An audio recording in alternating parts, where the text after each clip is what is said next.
नमस्कार दोस्तों, आप सभी कैसे हैं। भगवान भोलेनाथ की कृपा हम सभी पर सदा यूं ही बनी रहे। दोस्तों, माघ मास के कृष्ण पक्ष की एकादशी तिथि को सड़तीला एकादशी व्रत के नाम से जाना जाता है। सड़तीला एकादशी के दिन भगवान श्री विष्णु की विधिवत पूजन की जाती है। इस दिन भगवान विष्णु को तिल का भोग लगाया जाता है। दोस्तों, सड़तीला एकादशी के दिन तिल का 6 प्रकार से उपयोग करने से बहुत ही उत्तम फलदायी माना गया है। धार्मिक मान्यताओं के अनुसार सड़तीला एकादशी के दिन तिल का दान करने से हमें स्वर्ग की प्राप्ति होती है और ऐसा भी माना जाता है कि इस दिन यानी कि सड़तीला एकादशी के दिन जो मनुष्य जितना अधिक तिल का दान करता है उतने हजारों वर्षों तक स्वर्ग में स्थान प्राप्त करता है। वहीं सड़तीला एकादशी के दिन जल में तिल को डालकर स्नान करने से और तिल का दान करने का बहुत ही खास महत्व बताया गया है।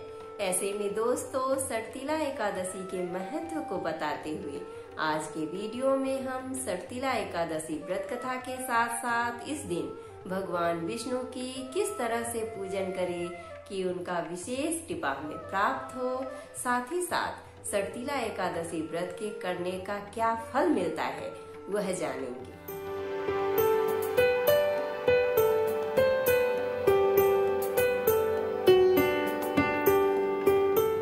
नमस्कार दोस्तों, मैं शिल्पी आप सभी का तहे दिल से स्वागत करती हूँ अपने YouTube चैनल कथा कहानी शिल्पी की जुबानी में।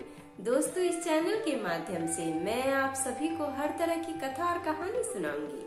अगर आपको मेरी तरह कथा और कहानी सुनना पसंद है तो प्लीज हमारे चैनल कथा कहानी शिल्पी की जुबानी को सब्सक्राइब कर लीजिए।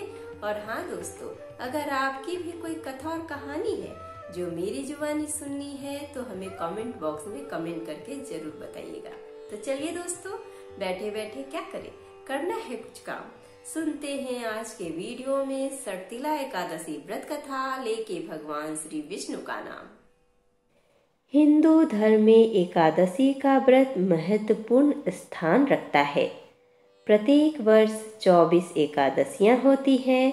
जब अधिक मास या मलमास आता है तब इसकी संख्या बढ़कर 26 हो जाती है।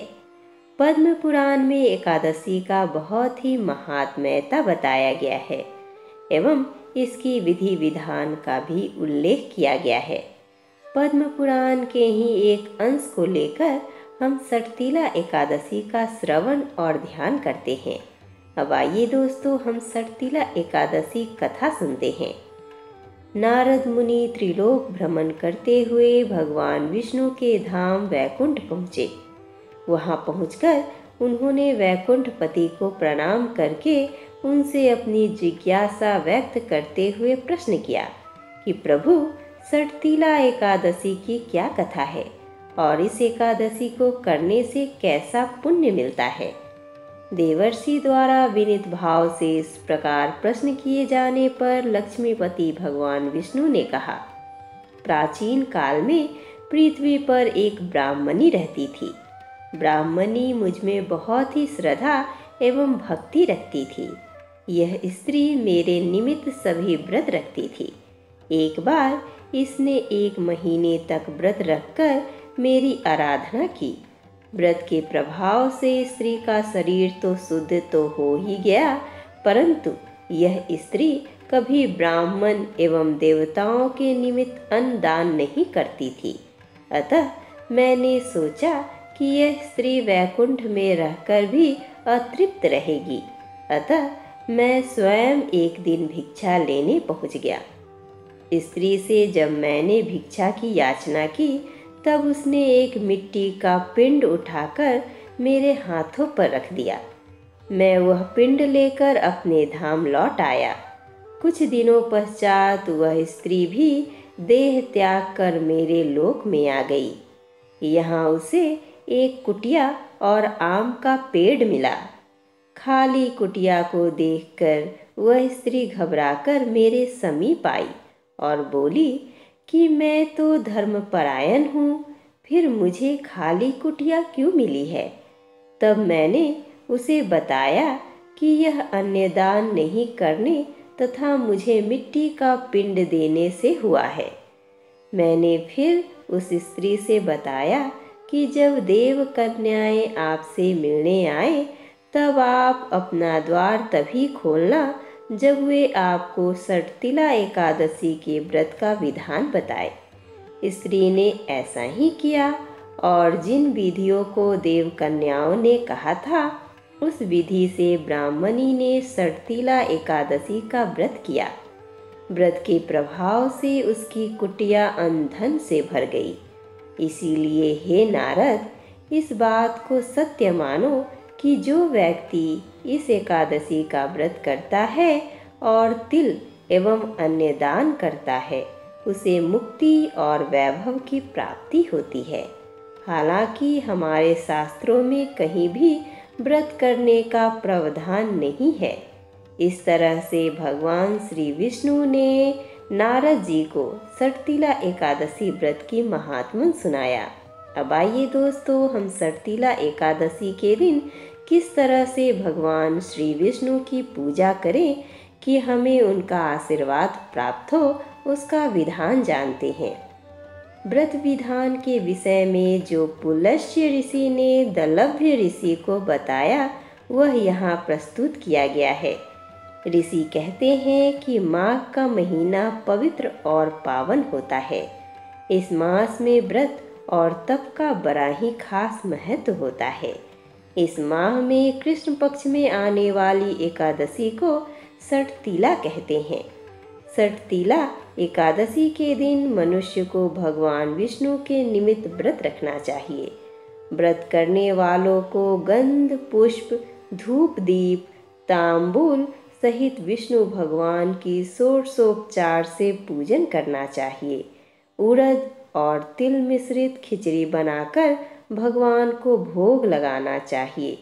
रात्रि के समय तिल से 108 बार ओम नमो भगवते वासुदेवाय स्वाहा इस मंत्र से हवन करना चाहिए। इस तरह से भगवान श्री विष्णु की पूजा करने से उनकी असीम कृपा हमें प्राप्त होती है। अब आइए दोस्तों, सटतिला एकादशी का व्रत करने से हमें क्या फल मिलता है वह जानते हैं। इस व्रत में तिल का 6 रूप में दान करना उत्तम फलदायी होता है।